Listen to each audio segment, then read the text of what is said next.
Hi, I'm Bill Ritchie, and I'm going to test press number 99. This is Mini Halfwood Press number 99. I'm calling it the Legacy model now. And I'll be going over the parts of the press, how to use it, how to load it with the felt blankets, and printing this test plate, which I etched particularly for this press.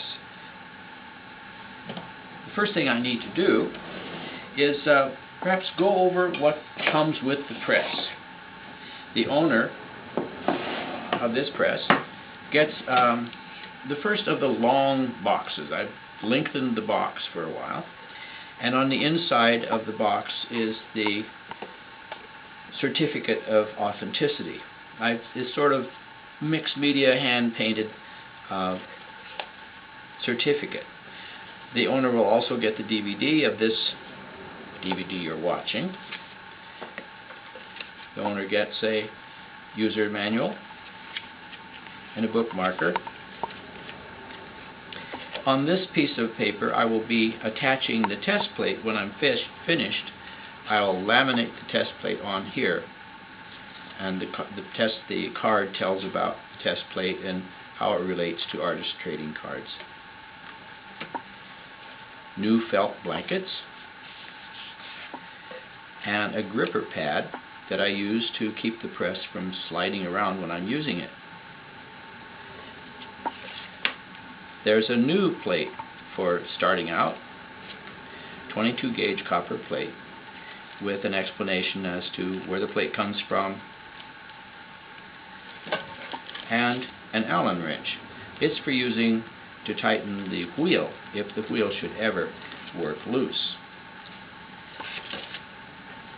Another thing about this press I'm proud of is the woods that I used. I used a combination of hardwood on the sides and black walnut on the top, with little bands of holly and ebony and cocobolo. Also for this press, as with many of my presses, I made a little book that shows, that tells about its origins and any special features it has, what kind of woods it uses. It comes with an artist's stamp inside of that press. And because the owner of this press is a guitar player, I made a little I Heart My Mini Halfwood Press, and it's shaped a little like a guitar pick, although since it's copper I don't know if you should use it as a guitar pick. The press comes with roller rulers on the side. When I adjust the pressure using these pressure screws, it raises the top roller. And the roller rulers, there are two of them on each side, they tell you how high the roller is. It's important on these legacy Mini Halfwood presses to always keep the roller level, and you do that by counting the numbers of turns. You'll see that when I set the press up for printing. Now I'll ink up the plate. I'm using a black French ink called Charbonnel. It inks up more easily if the plate's warm, so I have a little hot plate here made out of a hand iron, and a little paper chip to spread the ink around. I don't want to get the ink too hot.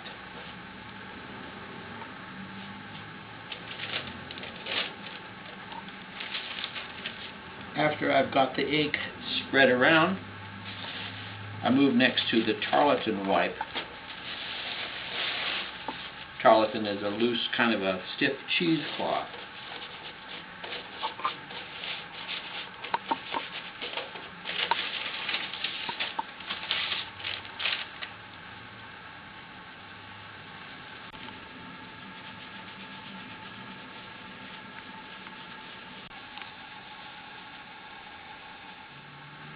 Now I can see the image quite well, and I'll move to the paper wipe.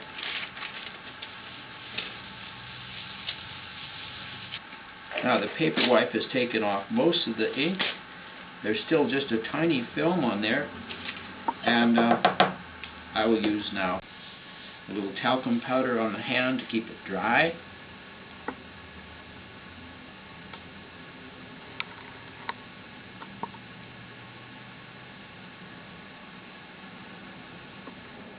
Now it's ready to print except for cleaning the edges. So once I clean the edges, I'll set up the press for printing. To set up the press, first I'm going to put the gripper pad underneath so it won't slide around. If you don't have a gripper pad, you know, when you're turning it, it might go like this. And so you put the gripper pad under. No more slip. To put the felt blankets in, first I turn the top roller pressure screws all the way down to the bed, and then I count backwards. 1, 2, 3, 4, 5, 6, 7, 8, 9, 10, 11, 12 should do it, and that'll give me plenty of room to get the felt blankets under the top roller.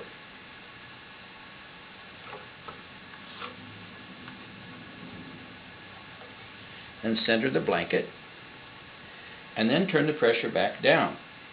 1, 2, 3, 4, 5, 6. I do this by feel. About 6.5 turns feels right to me from my long years of experience. Now I'm ready to warm the plate and get the paper. Before I started today, I tore the paper down to the size I wanted, and I put it in a pan of water and let it soak for about an hour. And then I took it out, blotted it off, and put it in this plastic bag until now when I'm ready for it. The plate, the oil-based inks always print better if they're slightly warm, not cooked on, but warm. So I'll warm the plate slightly. A good judge, if it's too hot to handle, it's too hot. Plate goes on the bed. Paper goes on the plate. And turn it through.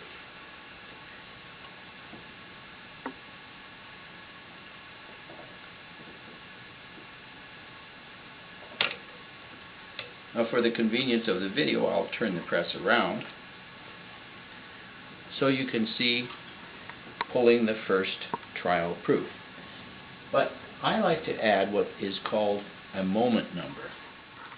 The moment number is the moment the print was printed, starting with the date, which is the year 2012, January 01, 06, or 7. 7. And the time is 15:28 by the 24-hour clock. And there's trial proof number 1.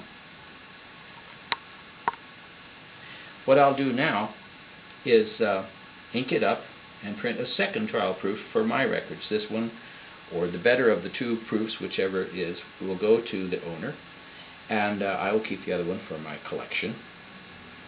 And that finishes the test. It works, and I'm Bill Ritchie. Thanks for watching.